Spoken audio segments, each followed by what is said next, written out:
बिस्मिल्लाहिर्रहमानिर्रहीम। अस्सलामुअलैकुम viewers. PTI हुकूमत अदम एतमाद की तहरीक की वजह से ख़त्म हुई थी, मगर इमरान ख़ान और उसके साथी बार बार यही कह रहे हैं कि इसमें अमेरिका की साजिश थी और वो फ़ौज को भी सियासत में घसीटना चाहते हैं और बार बार बयानबाजी करते हैं। तो कल पाक आर्मी ने इसकी सख्त मज़म्मत की है और उन्होंने वार्निंग भी दी है। इस पर वज़ीर-ए-आज़म शहबाज शरीफ ने इनकी गिरफ़्तारी का इशारा दे दिया है और वज़ीर दाखिला राना सनाउल्लाह साहब ने 2 फ़ाइलें भी तैयार कर ली हैं इनकी गिरफ़्तारी के लिए।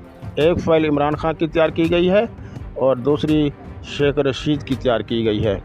अगर ये लोग गिरफ़्तार हो गए तो पीटीआई ख़त्म हो जाएगी, क्योंकि इनके बाद इस पार्टी में क़यादत का बहुत बड़ा फुक़दान है।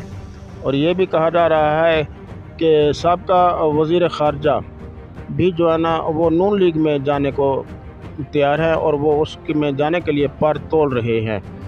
मैं आपसे एक आखिरी बात यही कहूँगा कि अगर अमेरिका ने वाकई साजिश की थी तो फिर ये इमरान ख़ान की हुकूमत कभी भी नहीं आ सकती और इसकी पार्टी भी ख़त्म हो जाएगी। इसको सज़ाएँ भी हो सकती हैं और इसकी ज़िंदगी को भी ख़तरा है। व्यूअर्स, अगर मेरी वीडियो आपको पसंद आई है तो इसे लाइक करें, दोस्तों के साथ शेयर करें और मेरे चैनल को सब्सक्राइब करें और बेल आइकन को प्रेस कर दीजिए। अल्लाह हाफ़िज़।